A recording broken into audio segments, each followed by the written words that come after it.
So welcome back to Tricky Summaries. I am come back with another video on question practice for the chapter kinematics. ठीक है.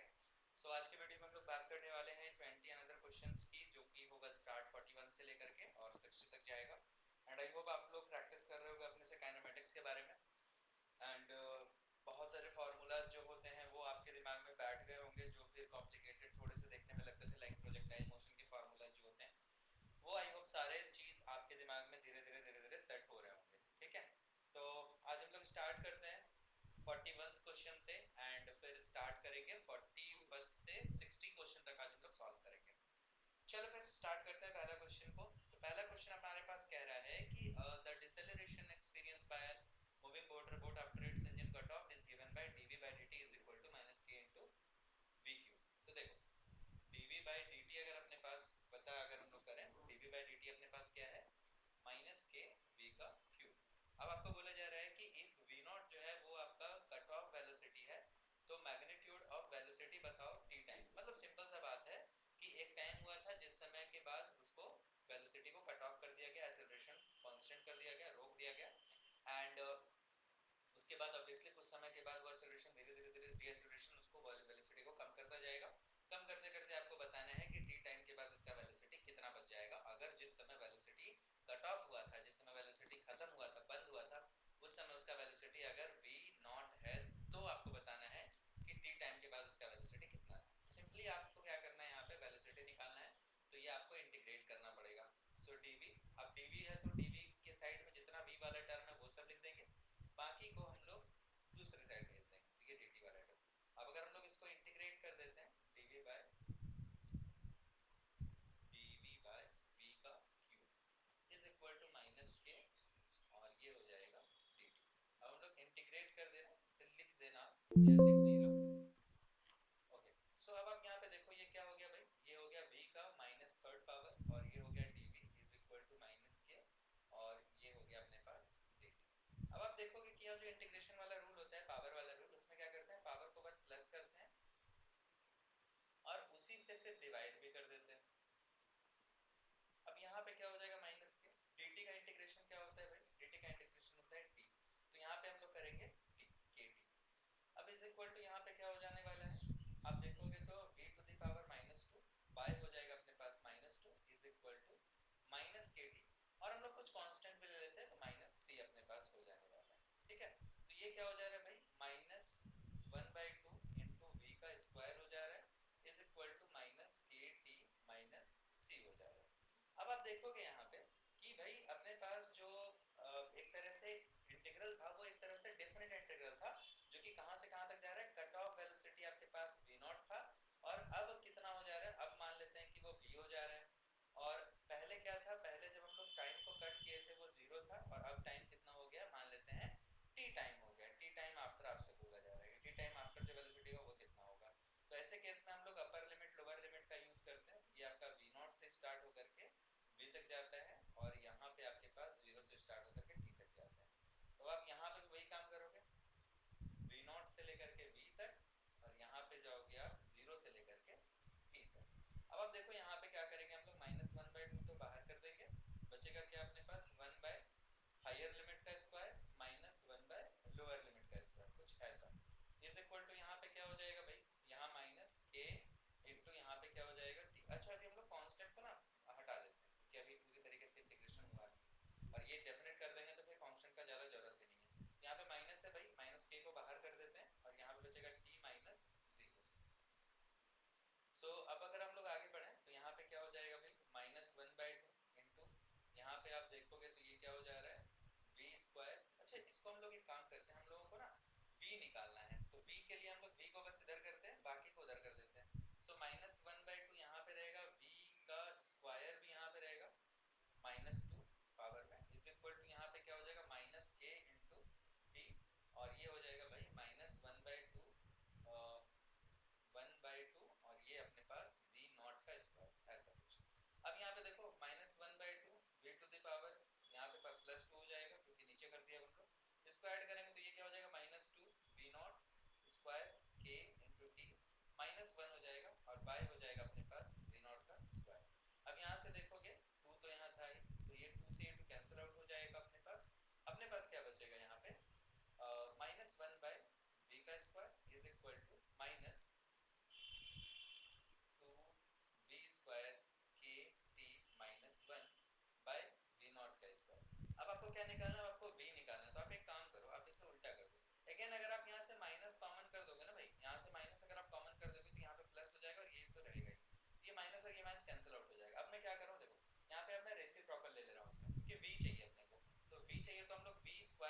Reciprocal कर दे रहे हैं इस fraction का, तो इधर भी हम लोग रेसिप्रोकल कर देंगे, ये हो जाएगा v नॉट का स्क्वायर और बाय में हो जाएगा अपने पास 2 v नॉट का स्क्वायर इनटू k t और प्लस हो जाएगा 1। अब आपको v चाहिए तो v चाहिए तो आप स्क्वायर रूट ले लो, यहाँ पे स्क्वायर रूट लोगे तो ये v नॉट हो जाएगा और नीचे तो स्क्वायर रूट रहेगा ही, तो ये हो जाएगा 2 v नॉट का स्क्वायर k t और प्लस हो जाएगा 1। ठीक है भाई, तो अपने पास ये v का वैल्यू आ गया। ये कहाँ दिख रहा है आपको, ये दिख रहा है ऑप्शन नंबर सी में, तो ये आपका करेक्ट आंसर। ठीक है, चलो आगे बढ़ते हैं।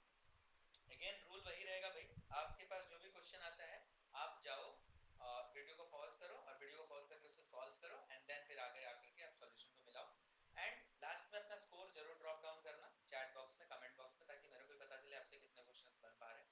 तो यहाँ पे 2 मासेस है 1 केजी का और एक मास है 3 केजी का, उसको फेंका गया है हाइट अलग अलग हाइट से 16 मीटर से 25 मीटर से, आपको बताना है कि कितना टाइम लगेगा उसको नीचे आने में। अब देखो मास का अभी तक हम लोगों ने कोई जिक्र नहीं किया है ना, कभी भी कोई भी ऐसा फार्मूला अभी तक नहीं आया है इन काइनेमेटिक्स जिसमें मास इन्वॉल्व होता है, तो ऐसा तो कोई फार्मूला नहीं है, तो मास से हमें ज्यादा लेना देना है भी नहीं। मास से आपको तब लेना देना रहेगा जब आउटसाइड द काइनेमेटिक्स सबसे क्वेश्चन पूछा जाएगा, वर्क डन पूछ दे, फोर्स पूछ दे, कुछ और ऐसे फोर्स पूछ दे, तो ये सारे में काइनेटिक की नेचर पूछ दे, तो ये सारे केसेस में आपसे बोला जाएगा मास का यूज करने के लिए। बट ऐसे अगर दिया रहता है सिर्फ काइनेमेटिक्स का क्वेश्चन है रिलेटेड, तो मास का कोई काम नहीं है उसमें। अब देखो एक हाइट जो है अपने पास S1 वो है अपने पास 16 मीटर का, दूसरा हाइट जो है अपने पास वो है अपने पास 25 मीटर का। अब ड्रॉप डाउन वाले सिचुएशन में क्या होता है, S1 या फिर आपको मैं जनरल एक चीज बता देता हूँ ताकि आपको याद रहे, ड्रॉप डाउन वाले केसेस में हाफ जी टी स्क्वायर होता है। ये मत पूछना क्यों होता है, क्योंकि ऑलरेडी हम लोग कई बार डिस्कस कर चुके हैं। S is equal to u t plus half a t square होता है, ड्रॉप किया हुआ है तो u is equal to zero हो जाएगा, तो यूटी भी पूरा जीरो हो जाएगा, तो s is equal to half g t square बचेगा, दैट्स इट। अब यहाँ पे देखो आपको क्या चाहिए, टी चाहिए, तो आप क्या करो, टी को बस इधर रहने दो, तो 2g s 2s by g और इज इक्वल टू हो जाएगा टी स्क्वायर। अब यहाँ पे आप स्क्वायर रूट चढ़ा दो, 2s by g is equal to क्या हो जाएगा अपने पास, t हो जाएगा। अब आप देखो, अब आपको टाइम में तो निकालना है ना, तो देयरफॉर टाइम का रेशियो कर दो, t1 बाई t2 क्या हो जाएगा, t1 बाई t2 यहाँ पे हो जाएगा root under s1 by g और यहाँ पे हो जाएगा root under 2s2 by g। अब देखो g दोनों के पास था रूट के अंदर कैंसिल आउट हो गया, 2 दोनों के पास था रूट के अंदर ये कैंसिल आउट हो गया, तो अपने पास क्या बचेगा, बता दो अपने पास क्या बचेगा, यहाँ पे बचेगा S1 बाय S2, है ना, S1 बाय S2 ही तो बचेगा। अब root under S1 bye S2 का वैल्यू रख दो, S1 कितना है भाई 16 है, S2 कितना है 25 है, इसका अगर हम लोग अंदर से बाहर निकालेंगे तो 4 बाय 5, ऑप्शन नंबर बी। आप इसको कई तरीके से बना सकते हो, आप टाइम इंडिविजुअली निकालो फिर उसका रेशियो निकालो, उससे अच्छा है कि आप फार्मूला से कुछ इस तरीके से चले जाओ फिर वहां से आप डायरेक्ट रेशियो निकालो, तो ऑप्शन नंबर ए अपना करेक्ट आंसर होने वाला है। थर्ड क्वेश्चन पे आते हैं आज का। बोला जा रहा है एक बॉल है जो ड्रॉप किया गया है, थ्रो किया गया वर्टिकली अपवर्ड डायरेक्शन में और उसके पास 10 मीटर पर सेकंड का स्पीड आता है जब वो half of its maximum distance पहुंच जाता है। अब देखो मान लेते हैं कि एक बॉल था जो यहाँ से ऊपर फेंका गया, इस तरीके से ऊपर फेंका गया, और जब ये ऊपर फेंका गया ना तो ये जब हाफ वे में था, मतलब अगर पूरा हाइट को अगर हम लोग मान लें कि ये पूरा का पूरा हाइट अगर h है, कैपिटल 2h है मान लो, तो ये h और ये h, तो यहाँ से हाफ हाइट तक जाने में उसको कितना कितना वेलोसिटी हो गया उसका 10 मीटर पर सेकंड स्क्वायर, 10 मीटर पर सेकंड हो गया इसका स्पीड। तो आप एक काम देखो यहाँ पे कि जो फाइनली आपका यहाँ पे वेलोसिटी रहा होगा, फाइनल वेलोसिटी वो कितना रहा होगा भाई 10 मीटर पर सेकंड। या फिर आप ऐसे कर सकते हो, वो ज्यादा बेटर रहेगा आपके लिए, कि आप मान लो कि इस ऑब्जेक्ट को ना यहीं से फेंका गया है, तो जब यहीं से फेंका गया है तो इसका इनिशियल वेलोसिटी जीरो होगा।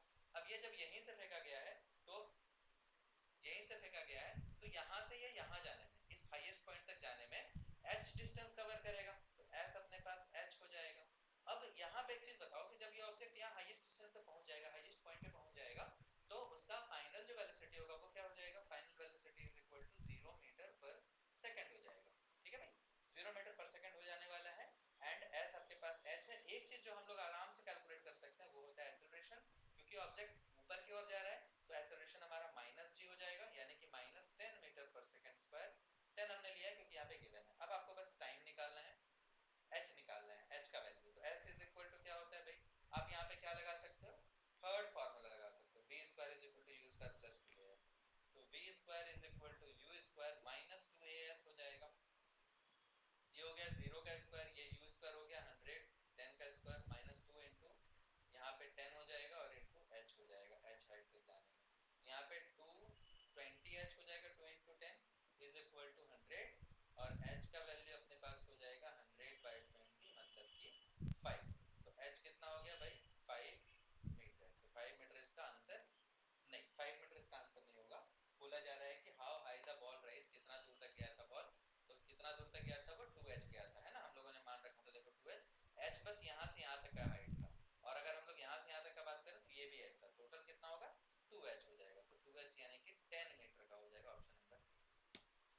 44th नंबर पे अगर आए हम लोग तो a body dropped from a height h with initial velocity 0, initial velocity 0 given, strikes the ground with a velocity of 3 meter, strike करता है ground को 3 meter per second पे. Another body of the same mass is dropped from the same height. अच्छा, another body है और जो height था वो h दिया हुआ था, s is equal to h पर. अब दूसरा केस में क्या बोला जा रहा है कि दूसरे केस में फेंका गया initial velocity of drop from the same height with an initial velocity. अब आपको इनिशियल वेलोसिटी कुछ दे दिया गया है फेंकते समय, ड्रॉप करते समय, और अब आपका जो फाइनल वेलोसिटी होगा वो आपको पता करना है and which the strikes are ground, जो भी स्ट्राइक होगा ग्राउंड का वो एस आपका अभी भी एच है. अब देखो यहाँ से क्या करेंगे, पहले वाले सिचुएशन में आपको पता करना है क्या पता करोगे यहाँ से u v और यहाँ से s आपको पता चल गया. आप यहाँ से या तो s पता कर लो क्योंकि एग्जैक्टली आंसर आपको चाहिए. यहाँ पे आपको एक चीज पता चल गया कि जो a होगा वो g के बराबर होगा, वो होगा 10 मीटर पर सेकंड स्क्वायर. तो यहाँ से आप s पता कर लो डायरेक्टली. तो ये s क्या हो जाएगा, v square is equal to u square वाला फार्मूला लगाएंगे, v square is equal to u square plus 2s, क्योंकि नीचे आ रहा है तो ये प्लस में हो जाएगा जी. v इज इक्वल टू क्या हो जाएगा 9 हो जाएगा, u स्क्वायर क्या होगा 0 हो जाएगा, प्लस 2 इंटू 10 इंटू s कितना है भाई, ऐसे तो निकालना है. तो 9 इज इक्वल टू क्या हो जाएगा 220 s हो जाएगा. तो s इज इक्वल टू क्या हो जाएगा 9/20 हो जाएगा. अब s इज इक्वल टू 9/20 हो गया तो अब अपने को ये बात पता चल गया कि s यहाँ पे क्या है 9/20 है, 9/20 है. अब एक्सेलरेशन आपको यहाँ पे नहीं पता है. अब एक्सेलरेशन जब आपको पता नहीं है तो इन दैट के साथ क्या करोगे, आप यहाँ पे फाइनल वेलोसिटी आपको निकालना है, टाइम भी पता नहीं है, और टाइम कुछ पता है क्या, टाइम भी पता नहीं है, फाइनल वेलोसिटी आपको निकालना है सेकंड मास का. तो इन दैट केस आप यहाँ पे क्या कर सकते हो,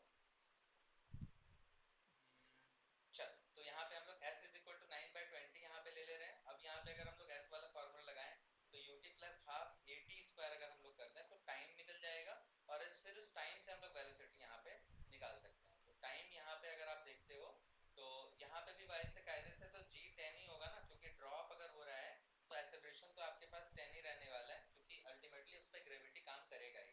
तो s इज इक्वल टू यहाँ से आप टाइम निकाल लो और टाइम से फिर आप v भी निकाल सकते हो. इनफैक्ट आप डायरेक्टली भी v निकाल सकते हो, है ना, जो थर्ड फार्मूला रहता है वहां से. तो v square is equal to u square plus 2as हो जाएगा.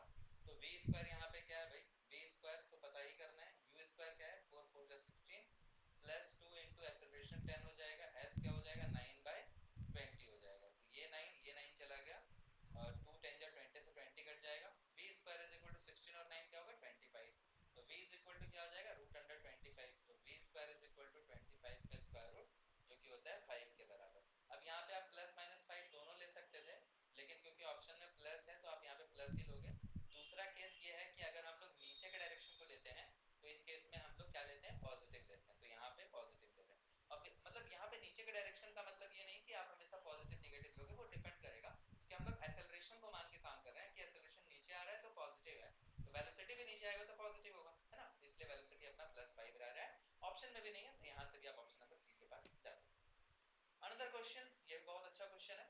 एक बॉल को फेंका गया vertically upward with speed u, largest the distance covered by during the last t second of this action is.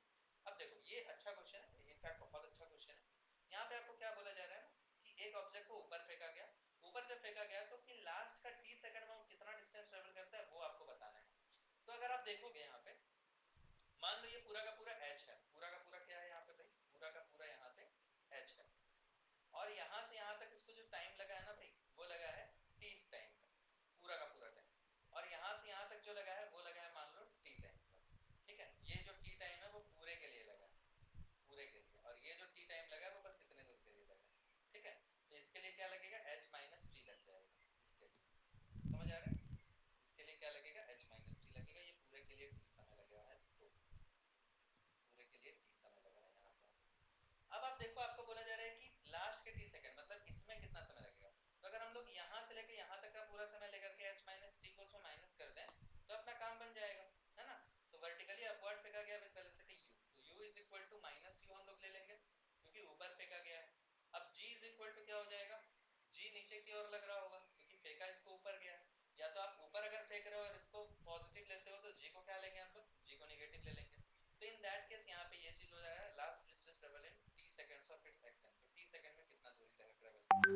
तो आप यहाँ पे देखो कि भाई अपने पास अगर हम लोग h के बारे में बात कर लें तो s जो होगा यहाँ पे या फिर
तो अपने को कुछ और तिकड़म लगा करके इसको सॉल्व करने का ट्राई करना पड़ेगा कि किसी और के फॉर्म में ये चीज अपने पास आ जाए। ठीक है, चलो देखते हैं क्या कर सकते हैं।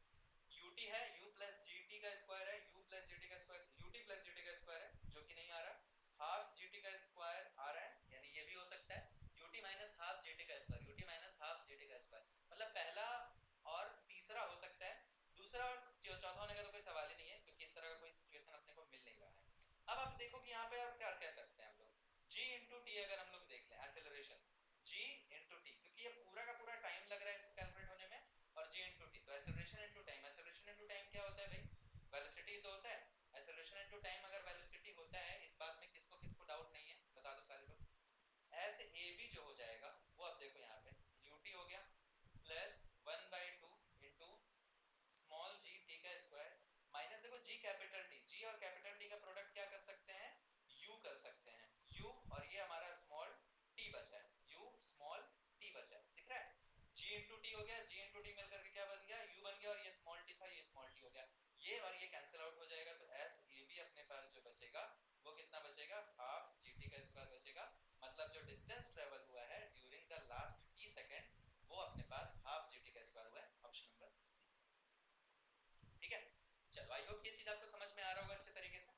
नेक्स्ट पे बात कर लेते हैं, इसमें क्या बोला जा रहा है कि वाटर ड्रॉप है जो कि रेगुलर इंटरवल पे गिरता है एक टैप से जो कि 5 मीटर अबव है ऑफ द ग्राउंड, बोला जा रहा है फर्स्ट ड्रॉप जो करता है टच कर जाता है ग्राउंड को, और जिस समय थर्ड ड्रॉप टॉप से छूटता ही है, तो आपको बताना है कि जो सेकंड ड्रॉप है वो कहाँ पे है। वाओ, इंटरेस्टिंग क्वेश्चन ये। देखो यहाँ पे क्या बोला जा रहा है, 3 पॉइंट मान लेते हैं, एक ए है, ये सी है। अब ए सी मैंने इसलिए लिया है क्योंकि ये जो पॉइंट है ना यहाँ पे टैप लगा हुआ है, यहाँ पे टैप लगा हुआ है, अब यहाँ से वाटर ड्रॉप गिर रहा है, और जो वाटर ड्रॉप जो है ना वो ड्रॉप वाइज गिर रहा है और कुछ कुछ इंटरवल पे गिर रहा है, और यहाँ के जो गैप है ना वो 5 मीटर का गैप है। अब हो क्या रहा है कि जैसे एक ड्रॉप यहाँ से छूटा और वो जमीन पे यहाँ पे टकराया, और ये जैसे ही टकराया ना तब तक यहाँ से कौन सा बूंद छूट गया, तीसरा बूंद छूट गया, तीसरा ड्रॉप यहाँ से गिर गया। तो आप सोचो कि तीसरा ड्रॉप जब यहाँ पे गिर रहा है, पहला ड्रॉप टच ही कर रहा है, मतलब दूसरा ड्रॉप कहीं ना कहीं इन बिटवीन होगा, कहीं ना कहीं बीच में होगा, इसमें तो कोई डाउट नहीं है, और जैसे ही ये टच करता है वैसे ही यहाँ से छूटता है, तो इसका मतलब क्या है कि इसके इसके बीच में कहीं ना कहीं सेकंड ड्रॉप आ रहा होगा। अब बीच में का मतलब यहाँ पे दो तरीके का बात लोग समझ लेते हैं, बीच में का मतलब होता है एग्जैक्टली पोजीशन वाइज बीच में या फिर टाइम वाइज बीच में, तो यहाँ पे पोजीशन का कोई लेना देना नहीं है भाई, बीच में का मतलब ये नहीं कि 2.5 मीटर पे होगा, 2.5 मीटर पे होता तो अपना answer directly option number B हो गया रहता, जिन लोगों ने भी ऑप्शन नंबर बी करा है मामला गड़बड़ हो गया है, 2.5 तो आंसर नहीं होने वाला क्योंकि 5 है, उसके बीच में मतलब उसका आधा समय लगने वाला है, उसका आधा टाइम लगने वाला है, सो टाइम ऑफ फ्लाइट का आधा यहाँ पे लगने वाला है, टाइम ऑफ फ्लाइट का आधा का भी आधा लगने वाला है यहाँ पे कायदे से। तो ऑब्जेक्ट को हम लोग मान लेते हैं कि जो सेकंड वाला होगा ना वो कहीं ना कहीं जमीन से जितना भी डिस्टेंस पे होगा, h मान लेते हैं हाइट पे होगा, और वो 5 माइनस एच ऊपर से होगा, इसको यहाँ तक आने में ना जितना समय लगा होगा उसका डबल समय लगा होगा इस पहले वाले ड्रॉप को नल से यहाँ पे आने में, समझ आ रहा है, मतलब पहला ड्रॉप जो गिरा ना उसको जितना समय लगा गिरने में उसका आधा समय लगेगा इसको आधे रास्ते तक आने में, मतलब इसको जहां पे भी वो होगा वहां तक आने में, और उसी ड्यूरेशन में वो थर्ड वाला ड्रॉप वहां से छूट गया। अपने पास क्या क्या गिवन है, ड्रॉप हो रहा है तो u is equal to 0 metre पर सेकंड हो गया, आपके पास s जो है वो ट्रेवल हो रहा है 5 मीटर पर सेकंड का, g यहाँ पे ऑब्वियसली लग जाएगा 10 मीटर पर सेकंड स्क्वायर का, तो आप यहाँ से v कैलकुलेट कर सकते हो एंड t कैलकुलेट कर सकते हो, तो हम लोग का इंटरेस्ट यहाँ पे t कैलकुलेट करने में है, तो हम लोग t कैलकुलेट करेंगे, तो s is equal to 1/2 g into t का स्क्वायर होगा, s अपने पास 5 है, 1/2 इंटू g कर देंगे यहाँ पे, तो g अपने पास 10 है, इंटू कर देंगे तो t का स्क्वायर, 1/2 से ये कटेगा 5 बार में, 5 से ये 5 बार में कट गया, तो t square is equal to 1 आया, तो टी का वैल्यू आ जाएगा 1 सेकंड, मतलब क्या है कि पहला वाला जो ड्रॉप था उसको यहाँ से नीचे आने में कितना समय लगेगा, 1 सेकंड, तो इसका मतलब क्या है कि अभी जहाँ पे भी सेकंड ड्रॉप होगा उसको वहां तक पहुंचने में कितना समय लगा होगा, 1/2 सेकंड, मतलब हाफ सेकंड, तो another situation 4 second drop, 4 second drop क्या हुआ होगा भाई, उसको भी तो 1 सेकंड लगेगा ना जमीन पे पहुंचने में, अब क्योंकि वो ऐसा समय है कि जैसे ये टच कर रहा है वैसे ये भी छूट रहा है, मतलब उसका रेट हाफ होगा, मतलब आधा दूर आया होगा, वो आधा समय अभी तक कंज्यूम कर लिया होगा वो, तो उसके लिए टाइम तो सबसे पहले हम लोग 1/2 लिख देते हैं कि अभी वो 1/2 सेकंड ट्रेवल कर लिया है, 1/2 सेकंड वो ट्रेवल कर चुका है। अभी यहाँ पे जो वेलोसिटी होगा वो हम लोग अगर देखें, अगर हम लोग ऊपर से ही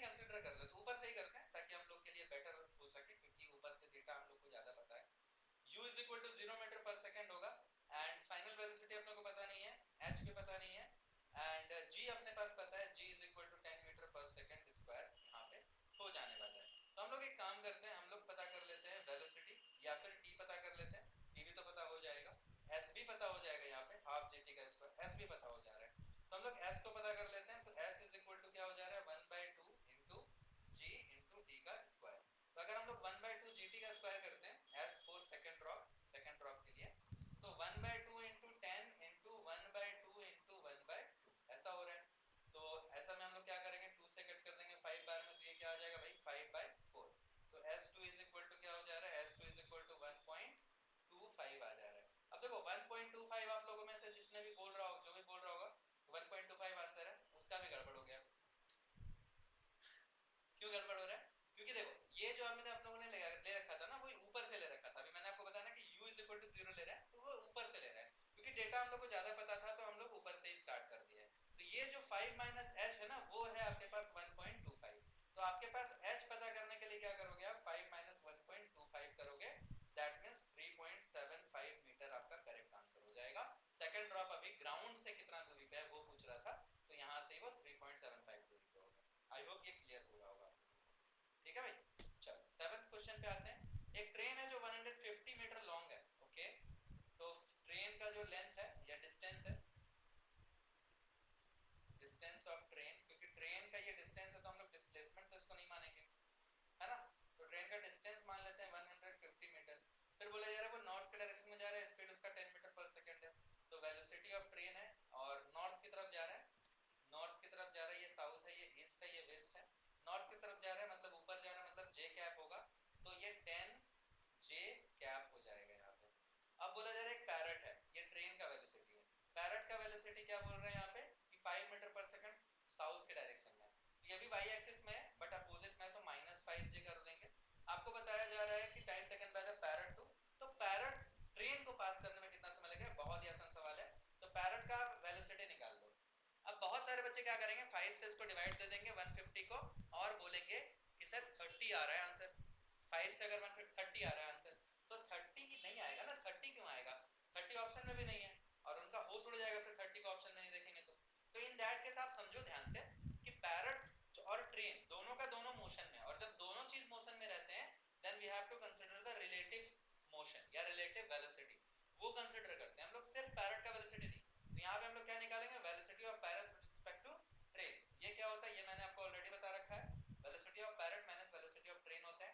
-5 जे कैप है velocity of parrot, -10 J cap कर देंगे जो कि हो जाएगा velocity of parrot with respect to train, तो ये हो जाएगा -15 जे कैप। तो ये हमारे पास वेलोसिटी आ गया इन द साउथवर्ड डायरेक्शन। ये माइनस उसका मैग्नीट्यूड का पार्ट नहीं है, ये बस उसका डायरेक्शन बता रहा है कि हम लोग साउथ वाले में ले रहे हैं, क्योंकि ऊपर हम लोग पॉजिटिव ले रखे हैं। तो देयरफॉर टाइम टेकन बस पूछा जा रहा है, तो टाइम टेकन निकाल दो। टाइम टेकन कितना होगा भाई, 150 मीटर ट्रेवल करना है, 15 से करना है, माइनस नहीं लेंगे यहाँ पे। क्यों नहीं लेंगे, क्योंकि ये अपने पास बस डायरेक्शन को दिखा रहा था। तो अपने पास 10 सेकंड करेक्ट आंसर होने वाला है ऑप्शन नंबर डी, ठीक है भाई। चल 48 पे आते हैं हम लोग। 48 में क्या कह रहा है कि unit vector is represented by this then value of C. तो अपने पास एक वेक्टर है, मान लेते हैं ए वेक्टर है भाई, 0.5 आई कैप है, प्लस 0.8 के कैप है, प्लस सी के कैप है, 0.8 जे कैप। अब आप ये पता है आपको कि इसका जो मैग्नीट्यूड है ना भाई, वो 1 के बराबर है। तो अगर मैग्नीट्यूड 1 के बराबर है, इसका मतलब इसका मैग्नीट्यूड निकाल देते हैं, 0.5 का स्क्वायर प्लस 0.8 का स्क्वायर प्लस 0. ये तो सी है ना, तो सी का स्क्वायर, ये कितना हो जाएगा भाई 1 हो जाएगा। अब यहाँ पे देखोगे तो ये क्या हो जा रहा है 0.25, ये क्या हो जा रहा है 0.64, ये क्या हो जा रहा है, ये हो जा रहा है सी स्क्वायर। ये स्क्वायर रूट को इधर से हटा दो, इधर स्क्वायर लगा देंगे, ये क्या हो जाएगा 0.89 प्लस सी का स्क्वायर इज इक्वल टू 1 का स्क्वायर। तो ये c का स्क्वायर इज इक्वल टू क्या हो जा रहा है 1 minus 0.89, c square is equal to क्या हो जाएगा 0.11, c इज इक्वल टू क्या हो जाएगा भाई रूट अंडर 11 का स्क्वायर, ठीक है। सो ऑप्शन नंबर बी अपने पास करेक्ट आंसर हो जाने वाला है। आई होप ये सारी चीजें क्लियर हो रही होंगी आपको। ये वेक्टर का सवाल है, अभी कुछ वेक्टर का ही सवाल आएगा। आगे आते हैं, ये अपना 9th क्वेश्चन है। A bus is moving on a straight line toward north direction with a uniform speed of 550 metre kilometre per hour. तो ये नॉर्थ के डायरेक्शन में जा रहा था भाई। तो भी हम लोग बात कर लेते हैं बस का,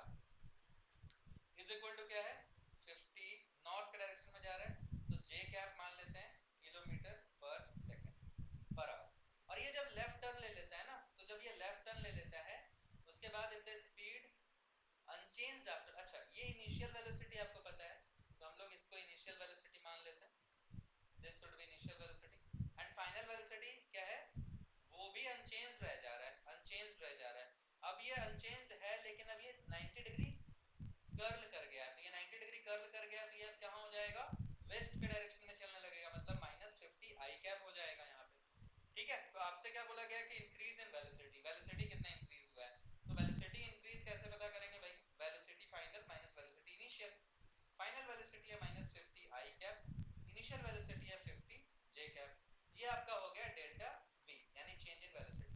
अब इस तरह का कोई ऑप्शन दिख नहीं रहा तो हम लोग को मैग्नीट्यूड निकालना पड़ेगा, तो डेल्टा वी का मैग्नीट्यूड अगर हम लोग निकालेंगे तो क्या हो जाएगा अपने पास 50 का स्क्वायर प्लस 50 का स्क्वायर है ना, तो ये हो जाएगा 2500 प्लस 2500, यहाँ पे माइनस लिख देना, ज्यादा फर्क तो नहीं पड़ेगा बट हाँ लिख देना, लिखने से कोई दिक्कत नहीं। चल 5000 हो गया, अब 5000 आपको पता है 4900 के आसपास है, और यहाँ पे 70.7 दो जगह ऑप्शन है, मतलब कंफर्म ये 70.7 ही होगा किलोमीटर पर आवर। अब हम लोग डायरेक्शन का बात अगर हम लोग कर लें, सो डायरेक्शन में अगर आप देखोगे तो एक डायरेक्शन आपके पास साउथ वेस्ट का है, एक डायरेक्शन आपके पास नॉर्थ वेस्ट का है, तो आप खुद देखो कि अगर अपने पास कुछ इस तरीके का बात रहता, नॉर्थ में जा रहे थे फिर साउथ में जा रहे हैं, ये आपके पास वेलोसिटी ऑफ नॉर्थ था, है ना, और ये आपके पास वेलोसिटी ऑफ वेस्ट था। आप क्या कर रहे हो भाई, आप कर रहे हो, आप क्या कर रहे हो 70.7 आप बिना कन्वर्ट किए ही चले जा रहे हो वहां पे, सो इन दैट केस आप यहाँ पे क्या करने वाले हो, आप यहाँ पे टेन थीटा भी यूज कर सकते हो, बट और अगर आप दूसरा चीज भी करना चाहो तो आप ऐसा देख सकते हो, ये नॉर्थ है और यहाँ पे क्या है भाई वेस्ट है, तो अगर आप खुद सोचो कि नॉर्थ में आप जा रहे थे और आपने अपना वेलोसिटी को बिना चेंज किए, स्पीड को बिना चेंज किए आपने वेलोसिटी को कांस्टेंट रखा है, बस डायरेक्शन को आपने चेंज करा है, तो ऑब्वियसली आप कहाँ पे फोर्स लगा रहे होगे, अगर आप इस बीच में लगा रहे होते फोर्स, तो कहीं ना कहीं ये इन दोनों का रिजल्टेंट आपके पास कहीं इसी के आसपास आ रहा होता, यहाँ पे नहीं आता और वेलोसिटी भी चेंज हो जा रहा था, तो यहाँ पे ऑब्वियस सी बात है कि अभी हम लोग कहाँ लगाएंगे, साउथ वेस्ट में फोर्स लगाएंगे ना कि नॉर्थ वेस्ट में लगाएंगे, इधर में फोर्स लगा रहे होंगे। अगर आपको इसको एक्चुअल में जानना है कि भाई कैसे पता लगेगा कि इधर ही लगा रहे होंगे, तो हम लोग यहाँ पे फॉर्मूला लगा देंगे 10 बीटा इज इक्वल टू क्या हो जाएगा अपने पास, इज इक्वल टू अपने पास होता है जो भी अपना वेलोसिटी होता है ना, फॉर्मूला जो होता है अपने पास q sin theta by u plus, या फिर जो भी अपने पास मान लो p है, हाँ, हाँ, मान लो p है p plus q cos theta, इस वाले पे पुट करोगे तो आपको डेल्टा का वैल्यू या थीटा का वैल्यू 135 के अराउंड मिलेगा, तो इन दैट केस आपको समझ में आ जाएगा कि ये इस तरीके से आ रहा है, तो ये अपना ऑप्शन नंबर साउथ वेस्ट में जाएगा, कभी भी नॉर्थ वेस्ट नहीं आएगा, ये सेल्फ ऑब्वियस सी बात है कि अगर आपको कैलकुलेट करना है तो आप खुद से कैलकुलेट कर लेना, बीटा का वैल्यू आपके पास आ जाएगा। ठीक है, चलो आगे बढ़ते हैं, 50 नंबर पे आते हैं, अपना 10th सवाल आ गया है, पोजीशन वेक्टर आपको पता है किसी भी चीज का, तो पोजीशन वेक्टर अपने पास क्या है, a cos omega t I cap है ये, एंड प्लस है a sin ओमेगा t, और ये है अपने पास j कैप।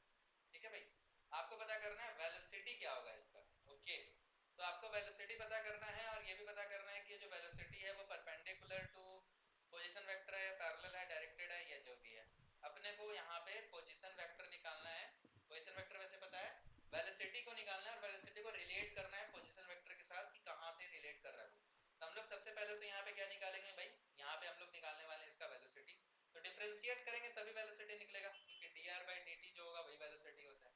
डिफरेंशिएट करते हैं, a कांस्टेंट होगा, cos थीटा को डिफरेंशिएट करेंगे तो यहाँ पे अपने पास आने वाला है माइनस sin थीटा, तो माइनस sin ओमेगा t हो जाएगा, t भी यहाँ पे ओमेगा का फंक्शन है, ओमेगा t का फंक्शन है, तो इनटू ओमेगा भी लगेगा, और तो कुछ डिफरेंशिएट नहीं हो रहा, ये हो जाएगा भाई आई कैप, प्लस इसको डिफरेंशिएट करेंगे तो a constant sin omega t का हो जाएगा cos omega t, omega T का हो जाएगा भाई ओमेगा, और ये हो जाएगा भाई जे कैप फाइनली, यहाँ पे अपने पास क्या आ जा रहा है भाई, minus A omega sine omega T I cap plus A omega cos omega T J cap.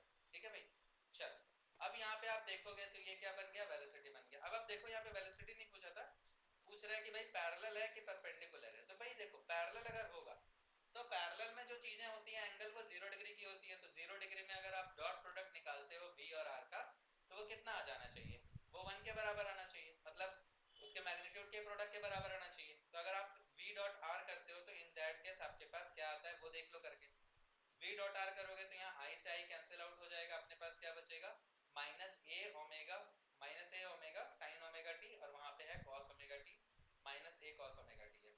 तो यहाँ पे अगर आप इन दोनों को मल्टीप्लाई करते हो डॉट प्रोडक्ट में, तो यहाँ पे क्या आने वाला है देखो माइनस ए ओमेगा, इन दोनों को मल्टीप्लाई करते हैं माइनस ए स्क्वायर ओमेगा, और ये हो जाएगा देखो साइन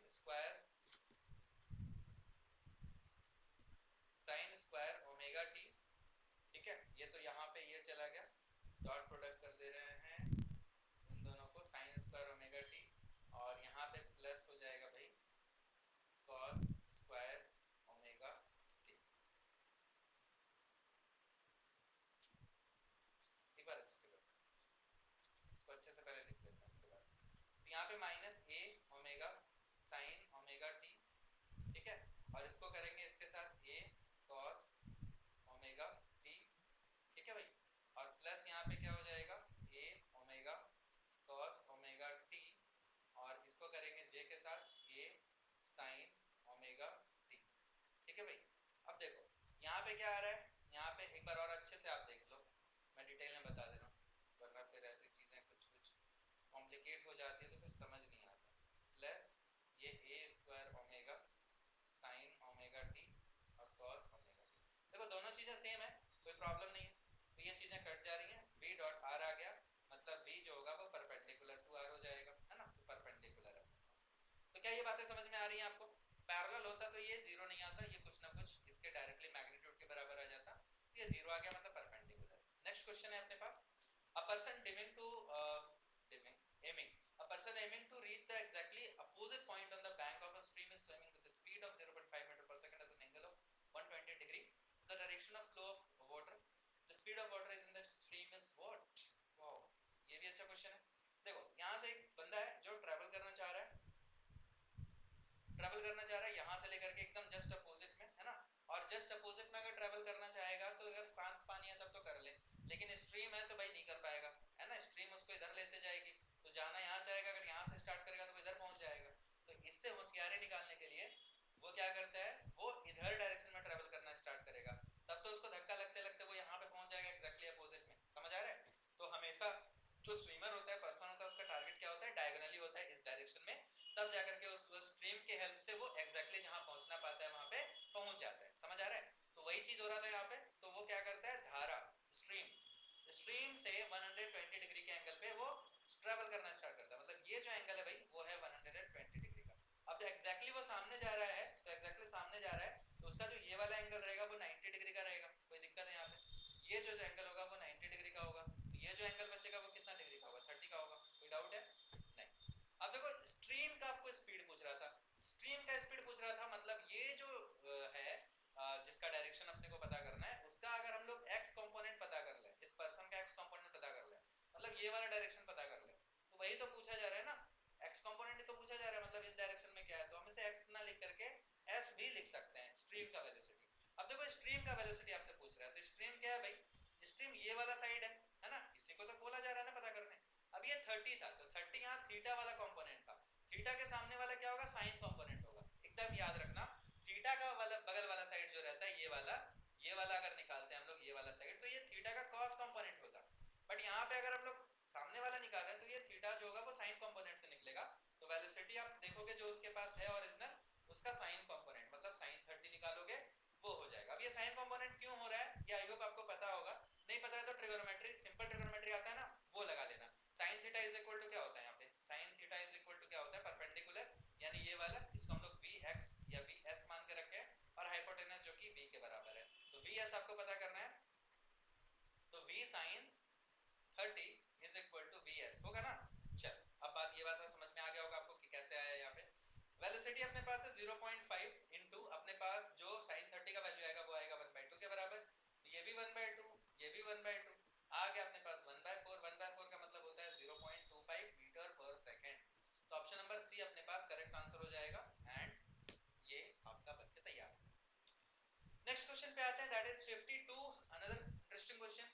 बोला जा रहा है कि एक कार है जो रन करता है with a constant speed on a circular track of radius 100 metre, मतलब रेडियस अपने पास भाई 100 मीटर है, taking 62.8 second for a circular lap, तो ये एक सर्कुलर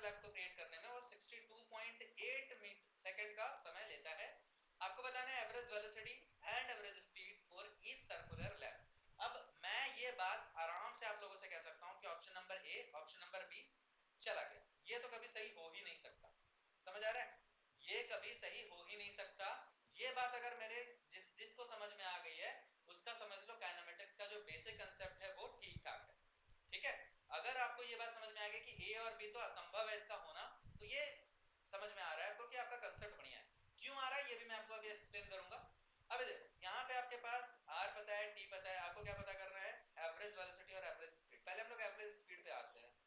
एवरेज स्पीड क्या हो जाएगा भाई, एवरेज स्पीड हो जाएगा भाई टोटल डिस्टेंस कितना ट्रेवल किया है, टोटल डिस्टेंस कितना ट्रेवल किया है, और टोटल टाइम कितना लगा है, टोटल टाइम कितना लगा है। तो ये रेडियस 100 मीटर का है, एक चक्कर लगाने में इतना समय लगता है, तो एक चक्कर का जो डिस्टेंस होगा वो कैसे निकलेगा भाई, 2 पाई आर से निकलेगा। क्या टोटल टाइम आपके पास 62.8 है, तो 2 पाई आर से निकाल देंगे। पाई का वैल्यू हम लोग लेते हैं 3.14। अब आप में से बहुत लोगों का सवाल होगा कि सर 3.14 क्यों लिए, 22/7 क्यों नहीं लिए। तो अभी आपको जवाब मिलेगा, देखो मिल गया। 220 से ये कट जाएगा 5 टाइम्स पे, तो ये कितना आ गया अपने पास, 5 टू जा 10 मीटर पर सेकंड। यहाँ पे आपको ना ऑब्जर्व भी करना रहता है। 628 आपको दिख रहा था तो आप ऑब्वियसली देखोगे कि अगर 3.14 आता है तो वो काटने में सुविधा होगा, है ना, कट जाएगा आसानी से। 22/7 लिखोगे तो कहाँ अभी काटते फिरोगे, मल्टीप्लाई करते फिरोगे। तो ये सब चीजें आपको दिखनी चाहिए, क्वेश्चन को प्यार से अच्छे से देखोगे तब आपको ये सब चीजें दिखेंगी। अदरवाइज आप इग्नोर करते जाओगे, 22/7 लोगे, कैलकुलेशन लंबा होता जाएगा, कहानी आपकी खत्म हो जाएगी। एवरेज वेलोसिटी अपने पास आ गया 10 मीटर पर सेकंड, मतलब ये वाला भी इग्नोर हो गया। एवरेज वेलोसिटी लास्ट में फर्स्ट में था, फिर स्पीड है, तो अपने पास option number C correct answer हो गया है। अब देखो, अब यहाँ पे मैंने बोला था कि ए और बी तो तुरंत मैंने काट दिया था, वो कैसे काटा था वो देखो। अगर हम लोग बात कर ले यहाँ पे डिस्प्लेसमेंट के बारे में, तो डिस्प्लेसमेंट क्या होने वाला है, डिस्प्लेसमेंट अब एक चक्कर जैसे लगेगा, यहाँ पे देखो मैंने यहाँ से स्टार्ट करा, एक चक्कर मैंने लगाया, बोला कि एक चक्कर लगाने के बाद या हर चक्कर लगाने के बाद उसका सर जो एवरेज वेलोसिटी और स्पीड है वो कितना होगा। तो यहाँ से मैंने स्टार्ट करके वापस मैं इसी पॉइंट पे आ रहा हूँ, तो इन दैट केस जो टोटल डिस्प्लेसमेंट हो जाएगा अपने पास वो कितना हो जाएगा, वो जीरो नहीं होगा। और अगर टोटल डिस्प्लेसमेंट जीरो हो गया तो टोटल वेलोसिटी भी जीरो हो जाएगा, एवरेज वेलोसिटी। तो इसीलिए हम लोग तुरंत बोल सकते हैं कि अगर कोई ऐसा सिचुएशन आपको देखने को मिलता है जिसमें डिस्प्लेसमेंट आपका जीरो हो जा रहा है और वेलोसिटी भी जीरो हो जाएगा उस केस में, है ना, जहां से आप स्टार्ट किए वहीं पे आप आ जा रहे हो, सर्कुलर लैब बनाए जा रहे हो बनाए जा रहे हो, तो इन दैट केस आपका जो एवरेज वेलोसिटी होगा वो जीरो हो जाएगा। ऐसे केस में आप ऐसे तुरंत एलिमिनेट कर सकते हो ऑप्शंस को। आते हैं नेक्स्ट क्वेश्चन पे। यहाँ पे देखो क्या बोला जा रहा है कि two boys are standing at the end of A and B of the ground A B. A B जो है ना वो क्या है भाई, ए है, तो ए बी मान लेते हैं कुछ इस तरीके से, ए है and this one is B, और इसका जो लेंथ है वो ए है। अब क्या बोला जा रहा है कि the velocity start running direction कितना, परपेंडिकुलर डायरेक्शन में बी स्टार्ट करता है दौड़ना। ये परपेंडिकुलर डायरेक्शन में स्टार्ट कर दिया दौड़ना, किस वेलोसिटी से कर रहा है भाई, ये v1 वेलोसिटी से दौड़ना स्टार्ट कर रहा है, ये v1 वेलोसिटी से दौड़ना स्टार्ट कर रहा है। अब देखो ये जो होगा लेंथ, वो कैसा लेंथ होगा, वो तो लेंथ होगा ना, मतलब कैसा लेंथ, क्या मतलब लेंथ ही होगा। और यहाँ पे ये जो मैंने लिखा है वो वेलोसिटी है, तो क्या ये सही लिखा हुआ है, नहीं, वेलोसिटी है तो वो साइड के टर्म में कैसे लिख सकते हैं। तो वेलोसिटी को आप क्या करोगे, टाइम से मल्टीप्लाई करोगे कि भाई टी टाइम तक वो दौड़ा होगा तो इस पॉइंट तक पहुंच गया वो। अगेन उसको देख करके ए भी दौड़ना स्टार्ट करता है और वो v वेलोसिटी से दौड़ना स्टार्ट करता है, और वो कैच कर लेता है टी टाइम पे, मतलब दोनों का जो टाइम होगा मीटिंग का वो सेम होगा। मतलब ये v वेलोसिटी से दौड़ता है और वो टी टाइम तक दौड़ करके शांत हो जाता है। यहाँ पे बोला गया था कि ये परपेंडिकुलर दौड़ना स्टार्ट करता है। तो अब आपके सामने क्या प्रॉब्लम है मेरे को समझ नहीं आ रहा है, क्यों नहीं लगा पा रहे हो पाइथागोरस थ्योरम, है ना, पाइथागोरस थ्योरम लगा दो। आपने को क्या पता करना है, टी पता करना है। तो आपको पता है कि a का स्क्वायर और प्लस v1 t का स्क्वायर क्या हो जाएगा, v t का स्क्वायर हो जाएगा। ठीक है भाई, तो a square is equal to v1, या आप ऐसे समझ लो,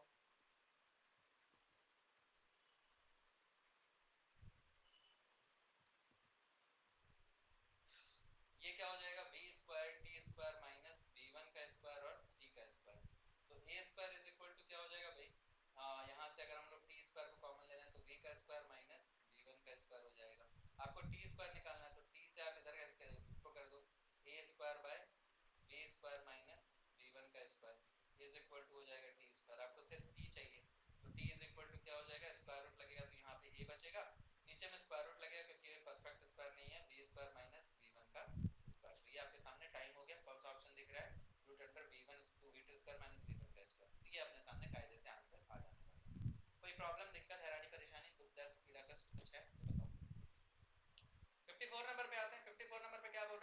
पार्टिकल 1 को ड्रॉप किया गया एक हाइट h पे, अनदर पार्टिकल 2 को प्रोजेक्ट किया गया हॉरिजॉन्टल डायरेक्शन पे, एंड जो स्पीड होगा इसका वो 5 मीटर पर सेकंड होगा, सेम हाइट से वो ड्रॉप किया गया है। तो करेक्ट स्टेटमेंट आपको बताना है। स्टेटमेंट क्या क्या है, पार्टिकल जो पहला पार्टिकल होगा वो पहले पहुंचेगा पार्टिकल 2 के रिस्पेक्ट में, पार्टिकल 2 जो होगा वो पहले पहुंचेगा 1 के रिस्पेक्ट में, दोनों पार्टिकल साथ में जमीन पे पहुंचेंगे, both particles will reach the ground with same speed, दोनों का स्पीड सेम होगा।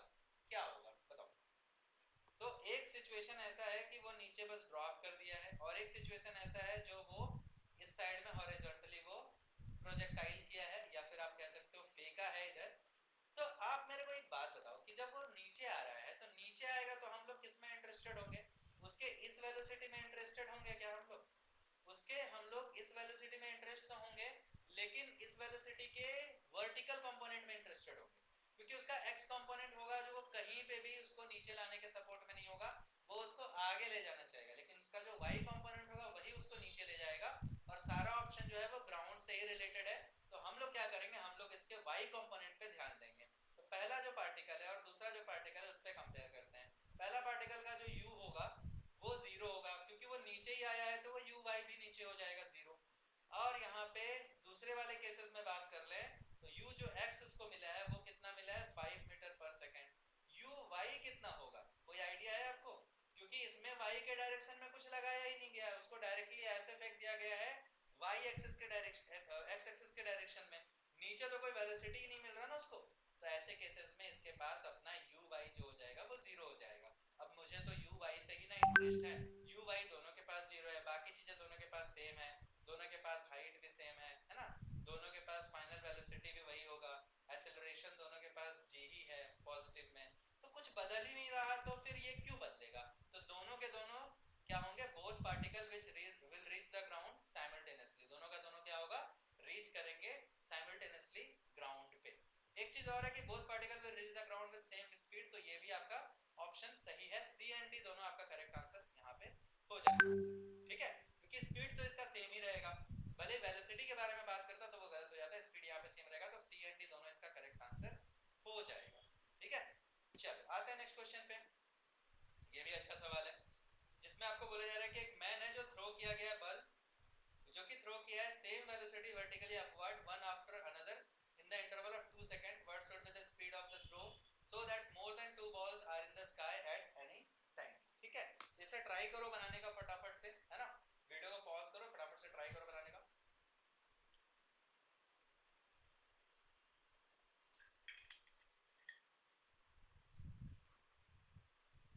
चल, अब देखो यहाँ पे क्या बोला जा रहा है कि एक इंसान है जो कि बॉल को ऊपर फेंक रहा है, और ऊपर फेंक रहा है तो वो हर 2-2 सेकंड पे फेंका जा रहा है, फेंका जा रहा है, फेंका जा रहा है। आपसे बोला जा रहा है कि minimum what should the minimum क्या स्पीड होना चाहिए फेंकने का, जिसके वजह से जो बॉल आपको दिखे हवा में वो दो बॉल हमेशा आपको दिखना चाहिए किसी भी टाइम पे अगर आप देख रहे हो तो बताओ क्या हो गया। तो एक तो कंडीशन आप यहाँ पे देखो, सबसे इंपॉर्टेंट जो चीज आप स्टार्ट कर सकते हो वो ये है कि वो जो टाइम इंटरवल है उसका फेंकने का वो 2-2 सेकंड का है, 2 सेकंड के बाद वो हर बॉल को फेंका जा रहा है। अगर वो 2 सेकंड में हर बॉल को वो फेंक रहा है तो इसका क्या मतलब है कि एक बॉल फेंका 2 सेकंड के बाद, फिर वो बॉल नीचे आएगा, फिर उसी के दौरान वो एक और बॉल फेंक देगा, फिर वो नीचे आएगा, फिर एक बॉल फेंकेगा, फिर एक बॉल फेंकेगा, फिर एक बॉल फेंकेगा, नीचे आएगा, फेंकेगा, नीचे आएगा। तो आप खुद सोचो कि अगर उसका स्पीड इतना कम हो कि उसको एक सेकंड ऊपर जाने में लगे और एक सेकंड नीचे आने में लगे, तो इन दैट केस दूसरे सेकंड होते होते तो दूसरा बॉल जो पहला वाला बॉल होगा वो नीचे आ जाएगा, तब वो पहला बॉल फेंकेगा, तब तक तो वो दोनों बॉल तो हवा में रहा नहीं, एक बॉल ऑलरेडी नीचे आ चुका है उसके फेंकते फेंकते। तो इसका मतलब है कि अपने को 2 सेकंड और प्लस 2 सेकंड यानी 4 सेकंड के लिए मिनिमम आपको वो चीज हवा में चाहिए ही चाहिए। 2 सेकंड के लिए तो वो उसको हवा में रहना ही पड़ेगा, क्योंकि एक सेकंड जाने में एक सेकंड आने में वो तो रहना ही पड़ेगा, उससे कम का तो खैर क्वेश्चन एब्सर्ड वाले सिचुएशन में चला जाएगा। तो 2 सेकंड के लिए तो रहेगा, क्योंकि एक भी सेकंड अगर वहां पे हवा में वो बॉल नहीं रहता तो एक ऐसा मोमेंट आएगा जिसमें बॉल एक भी नहीं दिखेगा हवा में, आपको दो दो बॉल दिखाना है। तो इस केस में जो आपका मिनिमम टाइम होना चाहिए वो होना चाहिए 4 सेकंड, मतलब टाइम जो होगा वो 4 सेकंड से ग्रेटर होना चाहिए। तो हम लोग का कंडीशन ये है, मेन जो हमारा कोर कंसेप्ट है, क्वेश्चन का वीक पॉइंट है, वो हम लोगों ने पकड़ लिया है। अब हम लोग सॉल्व करेंगे क्वेश्चन को। अब देखो ये जो बॉल फेंक रहा है उसका कुछ ना कुछ वेलोसिटी होगा, तो मान लेते हैं u वेलोसिटी होगा, और क्या बोल रहा है g जो होगा, g यहाँ पे हमेशा लग रहा होगा माइनस जी के बराबर, एक्सेलरेशन ही डायरेक्ट लिख देते हैं हम लोग, ये जो एक्सेलरेशन लग रहा होगा वो माइनस जी के बराबर -10 लग रहा होगा। अच्छा यहाँ पे गिवन है, गिवन में गलती से भी मत करना भाई, 9.8 ही लेंगे, 9.8 है। टी टाइम होगा, फाइनल वेलोसिटी क्या होगा, यहाँ पे 0 होगा क्योंकि हम लोग फेंक रहे हैं ऊपर, ऊपर में जाएगा, वहां रुकेगा, वहां से फिर नीचे आएगा, और इस दौरान आपके पास 4 सेकंड का समय होना चाहिए। अब आप देखो यहाँ पे फार्मूला लगाएंगे अगर हम लोग टाइम का, तो टाइम का फार्मूला क्या हो जाएगा भाई, u is equal to v is equal to u plus at होता है ना, तो टाइम इज इक्वल टू क्या हो जाएगा, v minus u by a। कोई दिक्कत है, फार्मूला हो जाएगा ना ये। अब आपको क्या बोल रहा है कि टाइम जो है वो ग्रेटर देन 4 होना चाहिए, मतलब v minus u by a जो है वो टाइम है, ये ग्रेटर देन 4 होना चाहिए, बस इस पर पुट कर दो। वेलोसिटी कितना है भाई, 0 है, u कितना है भाई पता नहीं, a कितना है भाई 9.8 है, इज ग्रेटर देन क्या हो जाएगा भाई अपने पास 4 हो जाएगा। तो अपने पास क्या हो जाएगा भाई, 0 माइनस u करेंगे तो अपने पास कुछ छूट रहेगा, a इज इक्वल टू, अच्छा 2a होता है ना, तो 2a लिखेंगे यहाँ पे, 2 इंटू ये। तो अब आप यहाँ पे जाओगे तो इन दैट केस यहाँ पे क्या करने वाले हो, minus u is greater than, आप करोगे यहाँ पे is greater than 4 into 2 into 9.8, v is equal to u plus 80 वाला हम लोगों ने फॉर्मूला, वो कहाँ से आ गया, एक सेकंड गड़बड़ हो गया, एक सेकंड। यहाँ पे देखो फॉर्मूला क्या होता है अपने पास, v is equal to u plus 80 का होता है, हम लोग को टाइम चाहिए, तो v माइनस u करेंगे बाय a करेंगे इज इक्वल टू t करेंगे, तो यहाँ पे सब सही है, चलो यहाँ पे 2 नहीं होगा, 2 नहीं होगा, तो यहाँ पे v माइनस u हम लोगों ने करा is equal to minus u is equal to क्या हो जाएगा, minus u is greater than 4 into 9.8, तो u इज इक्वल टू क्या हो जाएगा, minus u is greater than 9 4 जा 36, 37.6, 37.2। Final velocity, velocity time 4 second, time of flight 1 second. देखो देखो यहाँ पे ना एक प्रॉब्लम हुआ है, क्या प्रॉब्लम हुआ है, ये मैंने जो टाइम लिया था ना वो टाइम ऑफ फ्लाइट मैंने ले रखा था, मतलब पूरा का पूरा जो समय जाने में और आने में आएगा ना वो 4 सेकंड का होना चाहिए, है ना, क्योंकि वो 4 सेकंड ऊपर जाएगा फिर 4 सेकंड नीचे आने में लगेगा, तब तो उसको 8 सेकंड लग जाएगा ना, तो वो चीज हम लोग को लग नहीं लेना है ना, ये गड़बड़ हो गया था। चलो कोई नहीं। तो ये जो अपने पास टाइम फाइनल है वो है अपने पास 4 सेकंड का। तो अभी हम लोग टाइम ऑफ एक्सटेंट ले रहे हैं क्योंकि एक्सटेंट के बारे में बात किया है कि जो ऊपर के बारे में जा रहा है उसके बाद हम लोग कितना डायरेक्शन, कितना देर के बाद कितनी वेलोसिटी से फेंकेंगे कि वो 2 सेकंड, तो 2 सेकंड तक उसको हवा में रखना ही पड़ेगा, तब ना वो जाकर के 2 सेकंड तो ऊपर जाएगा, 2 सेकंड नीचे भी आएगा, जितना ऊपर जाने में लगता है उतना नीचे आने में लगता है, तो ये टाइम ऑफ जो सेकंड हो जाएगा वो 2 सेकंड से लेस देन का होना चाहिए, तो अपने पास यहाँ पे इंटू 2 होना चाहिए, ठीक है, चलो बहुत बढ़िया। सो 2 2 यहाँ पे 2 हो गया, 9 2 जा 18 और 1 19.6 हो रहा है, तो ये जो u होना चाहिए वो अपने पास, देखो यहाँ पे माइनस है तो हम लोग क्या करेंगे, माइनस यहाँ पे जो अपने पास दिख रहा है वो बेसिकली अपने को डायरेक्शन दिख रहा है, तो इन दैट केस यहाँ पे u जो हो जाएगा वो ग्रेटर देन 19.6 का हो जाएगा, क्योंकि ऊपर फेंक रहे हो, तो यहाँ पे इनइक्वालिटी वाला चीज मत लगा देना कि इनइक्वालिटी लगा दिया है, अब यहाँ पे इसको चेंज कर देंगे और ऐसा कुछ बना देंगे कि u इज ग्रेटर देन -9.6, ऐसा मत कर देना, ये नेगेटिव, यहाँ पे वो साइन का मैग्नीट्यूड नहीं है, वो बस डायरेक्शन शो कर रहा है, u इज ग्रेटर देन 19.6। अब इन दोनों में काफी समस्या होता है इन दोनों में कि इन दोनों में क्या होगा, यहाँ पे आने के बाद भी, यहाँ पे आने के बाद आप डायरेक्टली ये करना, क्योंकि यहाँ पे माइनस साइन जो है वो मैग्नीट्यूड नहीं बता रहा, वो डायरेक्शन बता रहा है, तो ग्रेटर देन 19.6 आपके पास करेक्ट आंसर हो जाएगा, ठीक है। चल अब आते हैं आगे सवाल पे, for the angles of projection of a projectile eight angles of 45 minus theta and 45 plus theta, तो यहाँ पे बोला जा रहा है प्रोजेक्ट का जो रेशियो होगा हॉरिजॉन्टल रेंज का वो कितना होगा, तो आप देखो हॉरिजॉन्टल रेंज का फार्मूला क्या होता है, हॉरिजॉन्टल रेंज का जो फार्मूला होता है वो होता है u square sine square theta by, यहाँ पे हो जाता है अपने पास हॉरिजॉन्टल रेंज है ना, तो रेंज का नहीं फार्मूला, ये तो हाइट का फार्मूला है, तो हॉरिजॉन्टल रेंज का जो फार्मूला होता है वो होता है u square sine 2 theta by 2 into G, कुछ ये होता है, तो इन दैट केस आप यहाँ पे क्या करोगे, यू स्क्वायर क्या है भाई, अच्छा यू स्क्वायर भी हम लोग को क्यों चाहिए, हम लोग को देखो थीटा पता है, एंगल है, और ये दोनों का जब कुछ गिवन नहीं है तो मतलब रेशियो भी अपने वेलोसिटी भी जो अपने पास होगा वो सेम होगा, तो कायदे से 45 माइनस थीटा 45 प्लस थीटा है, तो आप देखो यहाँ पे कि r1 अगर हम लोग लेते हैं, क्या है यहाँ पे साइन, सभी को कैंसिल आउट कर देते हैं, साइन 2 थीटा 1 और यहाँ पे बाय कर देते हैं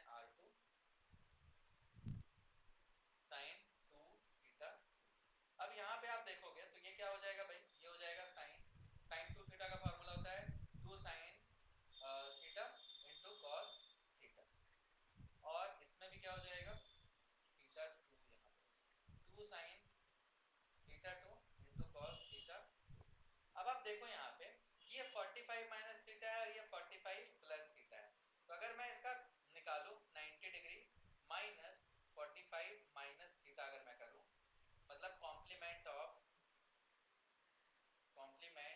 कोई भी एक एंगल का निकाल लो आप, 45 माइनस थीटा का हम लोग निकाल दे रहे हैं, तो 90 माइनस 45 और प्लस थीटा, यानी कि क्या हो जाएगा भाई 45 प्लस थीटा। मतलब ये दोनों एंगल कैसा एंगल है, कॉम्पोनेंट एंगल है। आपको पता है कॉम्प्लीमेंट्री एंगल है, कॉम्प्लीमेंट्री एंगल के बारे में आपको ये पता होगा कि साइन थीटा जो होता है वो साइन 90 माइनस थीटा के बराबर होता है ना। साइन थीटा जो होता है वो cos 90 बाय थीटा के बराबर होता है, 90 माइनस थीटा के बराबर होता है। तो इन दैट केस अब यहाँ पे क्या कर सकते हो कि ये जो थीटा 1 है और यहाँ पे जो थीटा 2 है, ये दोनों क्या एक दूसरे का कॉम्प्लीमेंट्री है। तो इसका मतलब क्या है कि यहाँ पे थीटा 1 लिखो या यहाँ पे थीटा 2 लिखो, इसमें थीटा 1 लिखो, ये दोनों एक ही बात है। तो हम लोग इसको क्या लिख सकते हैं 2 साइन थीटा 1। आप थोड़ी देर के लिए ऐसा समझ लो कि ये जो था ये क्या था, ये थीटा 1 था, और ये क्या था, ये भाई थीटा 2 था। तो आप यहाँ पे थीटा 1 और थीटा 2 के टर्म में अगर आप लिखोगे तो 2 साइन थीटा 1 इंटू अगर मैं यहाँ पे करना चाहूँ कॉस थीटा 1 को, तो इसको भी चाहूँ तो साइन थीटा 2 लिख सकते हैं। अगेन यहाँ पे 2 साइन थीटा 2 और ये कॉस थीटा 2 को हम लोग चाहें तो साइन थीटा 1 लिख सकते हैं, क्योंकि कॉम्प्लीमेंट्री यहाँ पे। तो ये और ये सब कैंसिल आउट हो गया, बचा क्या 1 बाय 1, 1 बाय 1 बचेगा तो 1 बाय 1 यानी 1:1। ऑप्शन नंबर बी आपका करेक्ट आंसर होगा। ठीक है, चल 57 पे आते हैं। बोले यार दो प्रोजेक्टाइल यार फायर किया गया है दोनों को सेम पॉइंट से with the same speed. Okay, same speed same u यानी कि सेम है अपने पास। थीटा जो है अपने पास थीटा 1 60 डिग्री है और थीटा 2 जो है अपने पास वो 30 डिग्री है। आपसे बोला जा रहा है कि बताओ क्या होगा maximum height, landing velocity, time of flight, range. Okay, alright, तो हम लोगों को क्या करना है ना, थीटा के कंपैरिजन में बात करना है। तो सेम सेम बोल रहा है भाई, और अपने को ये भी दिख रहा है कि 60 और 30 यहाँ पे कॉम्प्लीमेंट्री एंगल है, तो वापस तो यही बात कर दिया ना हॉरिजॉन्टल रेंज के बारे में। तो आप सभी को पता है कि हॉरिजॉन्टल रेंज होगा वो सेम होगा, सेम क्वेश्चन है भाई, एक्सप्लेनेशन बिल्कुल सेम होगा इसका, है ना। ये बिल्कुल सेम है, R1 और R2 का रेशियो निकाल देना। हालांकि यहाँ पे आपको वैसा कोई शॉर्टकट नहीं है, ये क्वेश्चन ट्रिकी क्वेश्चन था। आप देखते देखोगे कि थीटा अगर आपके पास सेम है तो रेंज तो कभी सेम होने वाला नहीं है, क्योंकि थीटा सेम नहीं है, सॉरी थीटा सेम नहीं है। 30 और 60 है तो कभी भी 2 थीटा वाला जब आता है तभी एक सेम आता है केस, और 2 थीटा वाला केस हमेशा रेंज के पास आता है, तो उसका रेंज ही हमेशा इक्वल होगा। और बेहतर एक्सप्लेनेशन के लिए मैंने यहाँ पे ऑलरेडी एक्सप्लेन कर रखा है आपको अच्छे से, तो इसका रेंज सेम होगा, मैक्सिमम हाइट नहीं होगा, क्योंकि मैक्सिमम हाइट में जो फॉर्मूला लगता है वो साइन थीटा का लगता है, साइन स्क्वायर थीटा का लगता है, तो यहाँ पे नहीं होने वाला। लैंडिंग वेलोसिटी v स्क्वायर के बारे में वहां पे थीटा लगता ही नहीं है वैसे, और वैसे लगता है तो वो v कंपोनेंट के बारे में बात कर लेते हैं। फिर यहाँ पे टाइम ऑफ फ्लाइट, इसमें भी थीटा बस लगता है, तो 2 थीटा का तो बात ही नहीं है। जहाँ पे 2 थीटा आएगा वहीं पे कॉम्प्लीमेंट्री वाला जो चीज हो जाएगा वो सेम हो जाएगा। 58 थर्ड लास्ट क्वेश्चन है अपना। एक बॉडी है जिसके पास मास m है, वो थ्रो किया गया वेलोसिटी v के साथ, एंगल उसके पास थीटा है 30 हॉरिजॉन्टल के to the horizontal, and another body b जिसको फेंका गया है 60 डिग्री एंगल से। रेशियो ऑफ हॉरिजॉन्टल रेंज बताना है आपके पास, तो r1 बाय r2 बताना है। r1 क्या होता है भाई u square sine 2 theta bye g, और यहाँ पे u square sine 2 theta bye 2g। ये और ये कैंसिल आउट हो गया, ये v वेलोसिटी से फेंका गया, ये भी सेम वेलोसिटी है तो ये कट जाएगा। अपने पास क्या बचेगा भाई साइन 2 थीटा 1 साइन 2 थीटा 2। तो अब यहाँ पे आप देखोगे तो अब अपने पास क्या होने वाला है भाई साइन 2 इंटू पहला जो थीटा था वो भाई 30 डिग्री का था, दूसरा जो थीटा था वो कितना हो जाएगा साइन 2 इंटू 60 डिग्री था, तो साइन यहाँ पे क्या हो जाएगा 60 डिग्री, और क्या हो जाएगा साइन यहाँ पे 120 डिग्री। साइन 60 डिग्री बाय इसको हम लोग क्या लिख सकते हैं साइन 90 प्लस 30 डिग्री, है ना। तो यहाँ पे हो जाएगा अपने पास साइन 60 डिग्री, साइन 90 प्लस करते हैं तो ये कॉस में बदल जाता है 30 डिग्री हो जाएगा ये। एंड अगेन आप देखोगे तो ये साइन 90 प्लस कर रहे हैं, 90 प्लस कर रहे हैं मतलब कौन से क्वाड्रेंट में जा रहा है, सेकंड क्वाड्रेंट में जा रहा है। सेकंड क्वाड्रेंट में साइन पॉजिटिव होता है तो ये कॉस भी यहाँ पे पॉजिटिव में ही रहेगा। तो sign 60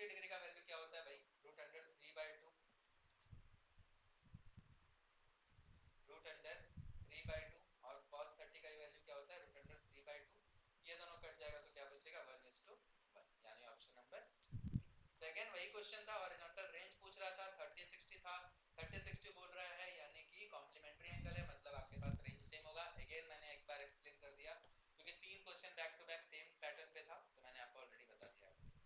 Last question, second last question. When ball is thrown vertically with a velocity of v naught, it reaches the maximum height of h.